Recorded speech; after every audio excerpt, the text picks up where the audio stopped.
അമൃത് Veni hair elixir presents daily news സായാഹ്ന വാർത്തകൾ powered by Pulimoottil silks KSFE. എന്താ ഒരു മൂഡ് ഓഫ്? ഇപ്പൊ മുടി വല്ലാതെ കൊഴിയുന്നുണ്ട്, അതാ തോന്നുന്നു. ഈസ്ട്രജന്റെയും വൈറ്റമിൻ ഡിയുടെയും കുറവാണ് മിക്ക സ്ത്രീകളുടെയും മുടി കൊഴിച്ചലിന്റെ പ്രധാന കാരണം. അമൃത് Veni hair elixir for women സ്ത്രീകളുടെ മുടിയുടെ വളർച്ചയ്ക്കും ശക്തിക്കും അത്യാവശ്യമായ herbal ഈസ്ട്രജനാലും vitamin ഡിയാലും സമ്പുഷ്ടമാക്കിയതാണ് Amrit Veni hair elixir for women. നമസ്കാരം, ഞാൻ നീതു കൃഷ്ണ. ഡെയിലി ന്യൂസിന്റെ സായാഹ്ന വാർത്തകളിലേക്ക് സ്വാഗതം. ഇന്ന് ഫെബ്രുവരി 22 ശനിയാഴ്ച. ആശാവർക്കർമാരുടെ രാപ്പകൽ സമരം 13ാം ദിനത്തിലേക്ക്. സമരം കൂടുതൽ ശക്തമാകുകയും ദേശീയ തലത്തിലടക്കം ശ്രദ്ധിക്കപ്പെടുകയും ചെയ്ത സാഹചര്യത്തിൽ സെക്രട്ടേറിയറ്റിനു മുന്നിൽ പണിമുടക്കി സമരത്തിനെത്തിയവരുടെ കണക്കെടുക്കാൻ ആരോഗ്യവകുപ്പ് നിർദ്ദേശം നൽകി. കഴിഞ്ഞ ദിവസം മുതൽ DMOമാരുടെ നേതൃത്വത്തിൽ ജില്ലകളിൽ ഗൂഗിൾ ഫോം വഴി കണക്കെടുത്ത് തുടങ്ങിയിരുന്നു. എന്നാൽ സർക്കാരിന്റെ ഭീഷണികളുടെ തുടർച്ചയാണിതെന്നും കണക്കെടുത്ത് ഭയപ്പെടുത്തിയാലും സമരത്തിൽ നിന്ന് പിന്നോട്ടില്ലെന്നും സമരസമിതി നേതാക്കൾ പറഞ്ഞു. ശമ്പള വർധനവ് ആവശ്യപ്പെട്ടുള്ള സെക്രട്ടേറിയറ്റിനു മുന്നിലെ ആശാവർക്കർമാരുടെ സമരം എത്രയും വേഗം ഒത്തുതീർപ്പാക്കണമെന്ന് മുതിർന്ന CPI നേതാവ് C. ദിവാകരൻ. മുഖ്യമന്ത്രി ഇടപെട്ടാൽ 5 മിനിറ്റ് കൊണ്ട് ആശാവർക്കർമാരുടെ സമരം തീരുമെന്നും C. ദിവാകരൻ ചൂണ്ടിക്കാട്ടി. കേരളത്തിൽ PSC ആവശ്യമുണ്ടോ എന്ന് പഠനം നടത്തണമെന്നും പ്രധാനമന്ത്രിയേക്കാൾ ഉയർന്ന ശമ്പളമാണ് PSC അംഗങ്ങൾക്കുള്ളതെന്നും ആശാവർക്കർമാരുടെ സമരത്തെ എതിർക്കുന്ന ചിലർ PSC ശമ്പള വർധനയെ ന്യായീകരിക്കുകയാണെന്നും ദിവാകരൻ വിമർശിച്ചു. ടെലിവിഷൻ ചർച്ചയ്ക്കിടെ നടത്തിയ മതവിദ്വേഷ പരാമർശത്തിൽ BJP നേതാവ് PC ജോർജിനെ അറസ്റ്റ് ചെയ്യാൻ സാധ്യത. ഉന്നത പോലീസ് ഉദ്യോഗസ്ഥരുടെ നിർദ്ദേശത്തിനനുസരിച്ച് നടപടിയെടുക്കാനാണ് ഈരാറ്റുപേട്ട പോലീസ് നീക്കം. PC ജോർജിന് നോട്ടീസ് നൽകാൻ പോലീസ് വീട്ടിലെത്തി. PC ജോർജ് വീട്ടിലില്ലാത്തതിനാൽ നോട്ടീസ് നൽകാതെ മടങ്ങുകയായിരുന്നു.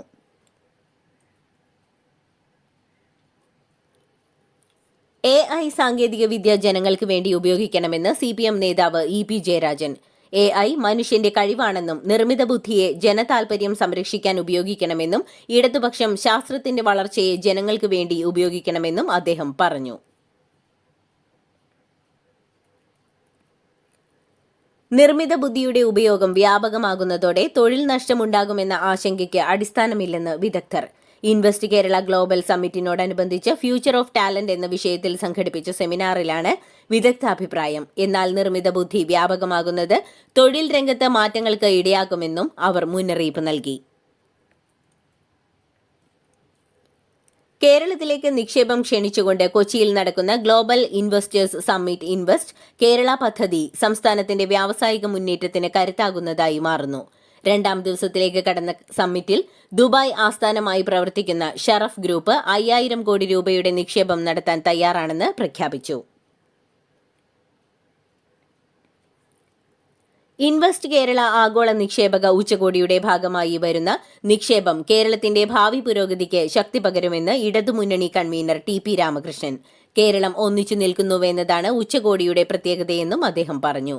കേരളത്തിലെ ജനങ്ങൾക്ക് പുതിയ തൊഴിലവസരങ്ങൾ ഉണ്ടാകണമെന്നും നിലവിലുള്ള തൊഴിലാളികളുടെ കൂലിയും ജോലിയും സംരക്ഷിക്കപ്പെടണമെന്നും ഇതിനൊക്കെ സഹായകരമായ രീതിയിലാണ് കേരള സർക്കാർ വിവിധ പദ്ധതികളുമായി മുന്നോട്ടു പോകുന്നതെന്നും അദ്ദേഹം പറഞ്ഞു. സംസ്ഥാന സെക്രട്ടേറിയറ്റിൽ അനുവദിക്കപ്പെട്ടതിനേക്കാൾ അധികം തസ്തികയിൽ ഉദ്യോഗസ്ഥർക്ക് നിയമനം നൽകിയെന്ന് AGയുടെ റിപ്പോർട്ട്. 700-ലധികം തസ്തിക അധികമായി സൃഷ്ടിച്ചുവെന്നും വിവിധ വകുപ്പുകളിലെ ഉദ്യോഗസ്ഥർ ഡെപ്യൂട്ടേഷനിലേക്ക് പോകുമ്പോൾ സമാന തസ്തികയിലേക്ക് ജൂനിയറായ ആൾക്ക് സ്ഥാനക്കയറ്റം നൽകുമെന്നും പക്ഷേ ഡെപ്യൂട്ടേഷൻ കഴിഞ്ഞ ഉദ്യോഗസ്ഥൻ തിരിച്ചെത്തിയാലും അധിക തസ്തികകൾ തുടരുമെന്നും റിപ്പോർട്ടിലുണ്ട്. അധിക തസ്തിക വഴി സർക്കാരിന് ശമ്പളവും ആനുകൂല്യവുമായി ലക്ഷങ്ങൾ നഷ്ടമാകുന്നുവെന്നാണ് AGയുടെ റിപ്പോർട്ട്. ചേവായൂർ സഹകരണ ബാങ്ക് തെരഞ്ഞെടുപ്പുമായി ബന്ധപ്പെട്ട് പാർട്ടി വിട്ട കോൺഗ്രസ് നേതാക്കളും പ്രവർത്തകരും CPMൽ ചേർന്നു. CPM സംസ്ഥാന സെക്രട്ടറി MV ഗോവിന്ദന്റെ നേതൃത്വത്തിലാണ് ചേവായൂർ സഹകരണ ബാങ്ക് ചെയർമാൻ ഉൾപ്പെടെയുള്ളവരെ സ്വീകരിച്ചത്.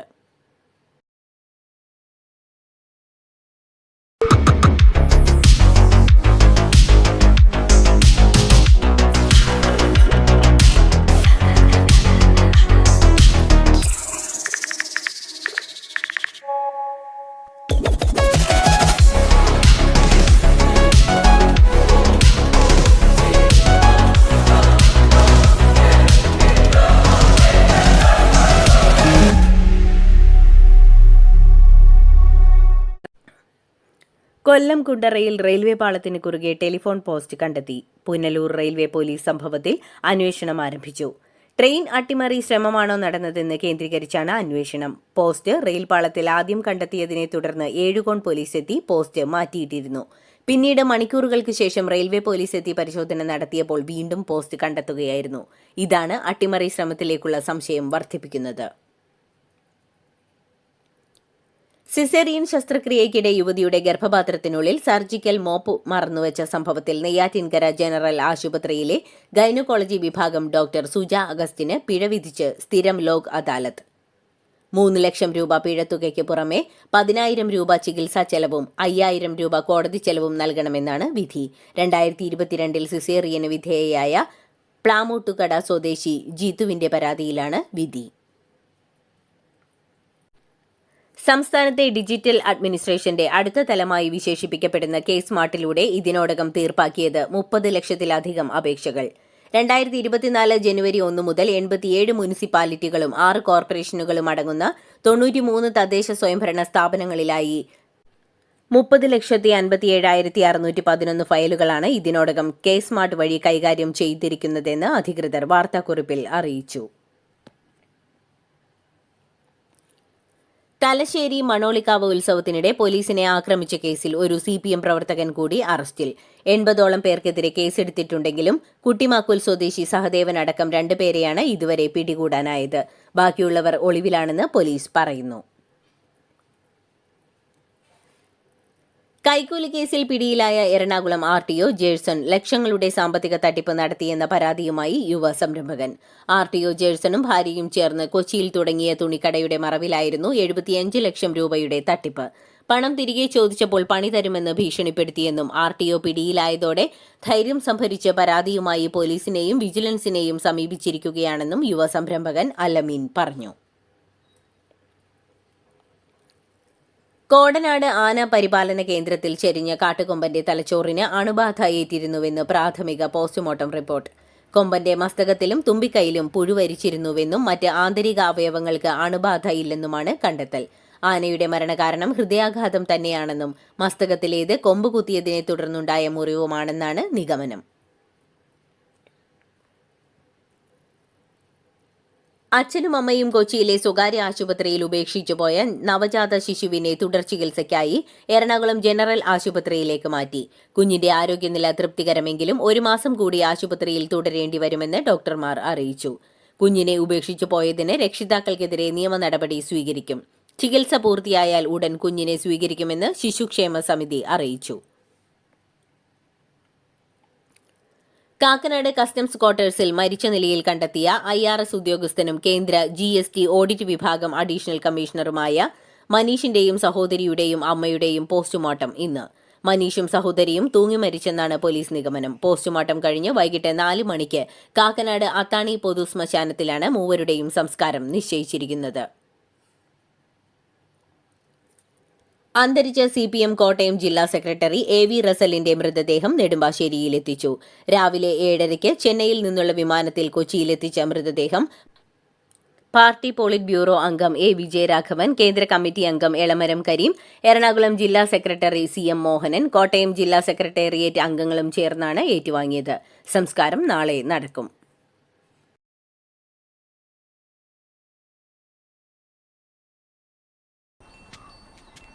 മോൾക്ക് ബർത്ത്ഡേ ഗിഫ്റ്റ് വാങ്ങണ്ടേ? ഷോപ്പിൽ കൊണ്ടുപോയി ഇഷ്ടമുള്ളത് വാങ്ങിക്കൊടുക്കാം. അപ്പൊ ഏട്ടൻ വരുന്നുണ്ടോ?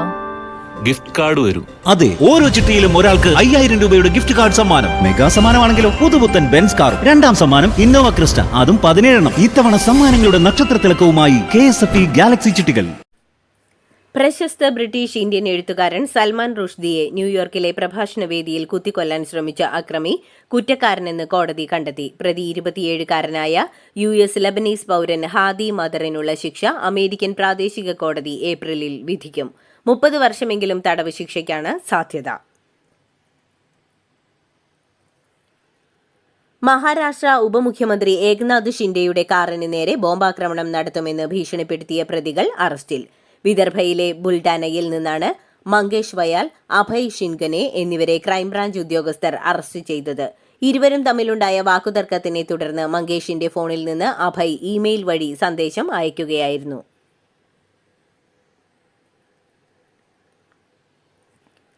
സൗദി അറേബ്യയിൽ ഇന്ന് സ്ഥാപക ദിനം. രാജ്യത്തിന്റെ പാരമ്പര്യവും ചരിത്രവും പ്രതിഫലിപ്പിക്കുന്ന പരിപാടികൾ 23 വരെ നീളും.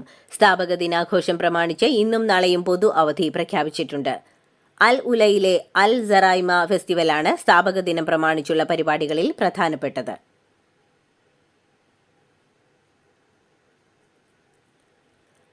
ഹോളിയെക്കുറിച്ച് അപകീർത്തികരമായ പരാമർശങ്ങൾ നടത്തിയെന്നാരോപിച്ച് ബോളിവുഡ് സംവിധായികയും കൊറിയോഗ്രാഫറുമായ ഫറ ഖാനെതിരെ കേസെടുത്തു. ഹിന്ദുസ്ഥാനി ഭാവു എന്നറിയപ്പെടുന്ന വികാഷ് ഫതക്കാണ് ഫറയ്ക്കെതിരെ പരാതി നൽകിയത്. അപകീർത്തികരമെന്ന് പരക്കെ കാണുന്ന ഒരു പദം ഉപയോഗിച്ച് ഫറ ഖാൻ ഹോളിയെ ശബരിമാരുടെ ഉത്സവം എന്ന് വിശേഷിപ്പിച്ചുവെന്നാണ് ആരോപണം. എൻഫോഴ്സ്മെന്റ് ഡയറക്ടറേറ്റ് സംവിധായകൻ ശങ്കറിന്റെ 10 കോടി രൂപയുടെ സ്വത്തുക്കൾ കണ്ടുകെട്ടിയതിന് തൊട്ടുപിന്നാലെ സംഭവത്തിൽ പ്രതികരണവുമായി സംവിധായകനെത്തി. ചെന്നൈ ഹൈക്കോടതി നേരത്തെ തന്നെ തള്ളിയ കേസുമായി ബന്ധപ്പെട്ടാണ് ഇഡിയുടെ നടപടിയെന്നും തന്നോട് ഈ കേസിൽ ഒരു ആശയവിനിമയവും ഇഡി നടത്തിയിട്ടില്ലെന്നും ശങ്കർ പ്രസ്താവനയിൽ പറഞ്ഞു. ചെറിയ ക്ലാസുകളിലെ കുട്ടികളിൽ അറബിക് ഭാഷ പരിജ്ഞാനം വർദ്ധിപ്പിക്കാൻ പുതിയ നയം അവതരിപ്പിച്ച് Dubai knowledge and human development authority. ദുബായിലെ എല്ലാ സ്വകാര്യ സ്കൂളുകളിലും നഴ്സറികളിലും 6 വയസ്സുവരെയുള്ള കുട്ടികൾക്ക് അറബിക് ഭാഷ പഠനം നിർബന്ധമാക്കുന്നതാണ് പുതിയ നിയമം. അമേരിക്കയിലുള്ള ഇന്ത്യക്കാരടക്കമുള്ള അനധികൃത കുടിയേറ്റക്കാരെ ഗ്വാണ്ടനാമോ ജയിലുകളിലേക്ക് അയക്കാനുള്ള പ്രസിഡന്റ് ഡൊണാൾഡ് ട്രംപിന്റെ നീക്കത്തിൽ ഇന്ത്യയ്ക്ക് ആശങ്ക. ഇന്ത്യക്കാരെ ഗ്വാണ്ടനാമോ ജയിലുകളിലേക്ക് നാടുകടത്തുന്നതിനോട് യോജിപ്പില്ലെന്ന് കേന്ദ്ര സർക്കാർ വൃത്തങ്ങൾ പറയുന്നു. സൈനിക വിമാനത്തിലാണെങ്കിലും ഇവരെ ഇന്ത്യയിലേക്ക് തന്നെ തിരികെ എത്തിക്കണമെന്ന് നിർദ്ദേശിക്കും. ഫ്രാൻസിസ് മാർപ്പാപ്പ ചികിത്സയോട് പ്രതികരിക്കുന്നുണ്ടെങ്കിലും അപകടനില തരണം ചെയ്തിട്ടില്ലെന്ന് ഡോക്ടർമാർ അറിയിച്ചു. ഇപ്പോഴും ശ്വാസം മുട്ടലുണ്ടെങ്കിലും അദ്ദേഹം സംസാരിക്കുന്നുണ്ടെന്നും ഒരാഴ്ച കൂടി ആശുപത്രിയിൽ തുടരേണ്ടി വരുമെന്നും ഡോക്ടർമാർ പറഞ്ഞു. കടുത്ത ശ്വാസതടസ്സത്തെ തുടർന്നാണ് മാർപ്പാപ്പയെ ആശുപത്രിയിൽ പ്രവേശിപ്പിച്ചത്. ഹമാസ് കസ്റ്റഡിയിലിരിക്കെ മരിച്ച ഇസ്രയേൽ യുവതിയും 2 മക്കളുടെ അമ്മയുമായ ഷിരി ബിബാസിന്റെ മൃതദേഹം ഒടുവിൽ ഹമാസ് കൈമാറി. ആശയക്കുഴപ്പങ്ങൾക്കൊടുവിൽ യഥാർത്ഥ മൃതദേഹം റെഡ് ക്രോസിന് കൈമാറിയെന്നാണ് അന്താരാഷ്ട്ര മാധ്യമങ്ങൾ റിപ്പോർട്ട് ചെയ്യുന്നത്. മൃതദേഹം പരിശോധിച്ചുറപ്പിക്കാൻ നടപടി തുടങ്ങിയതായി ഇസ്രയേൽ അറിയിച്ചു. ബ്രിട്ടീഷ് പ്രധാനമന്ത്രി കെയർ സ്റ്റാമറും ഫ്രഞ്ച് പ്രസിഡന്റ് ഇമ്മാനുവൽ മാക്രോണും യുക്രൈൻ യുദ്ധം അവസാനിപ്പിക്കാൻ ഒന്നും ചെയ്തില്ലെന്ന് US president Donald Trump. White ഹൌസിൽ ഇരുവരുമായി കൂടിക്കാഴ്ച നടത്താനിരിക്കെയാണ് ട്രംപിന്റെ വിമർശനം. ഇമ്മാനുവൽ മാക്രോൺ ചൊവ്വാഴ്ചയും സ്റ്റാർമർ വ്യാഴാഴ്ചയുമാണ് വൈറ്റ് ഹൌസിലെത്തുക. യുക്രൈൻ റഷ്യ വിഷയം തന്നെയാണ് പ്രധാന അജണ്ട. ട്രംപിന്റെ വ്യാപാര തീരുവ നയത്തിലും ചർച്ചകളുണ്ടാകുമെന്നും നേതാക്കൾ വ്യക്തമാക്കിയിട്ടുണ്ട്. ഇതോടുകൂടി ഡെയിലി ന്യൂസിന്റെ ഇന്നത്തെ സായാഹ്ന വാർത്തകൾ സമാപിക്കുന്നു. ഡെയിലി ന്യൂസിനു വേണ്ടി വാർത്തകൾ വായിച്ചത് നീതു കൃഷ്ണ. DailyNewsLive.in വാർത്തകൾ വിരൽത്തുമ്പിൽ.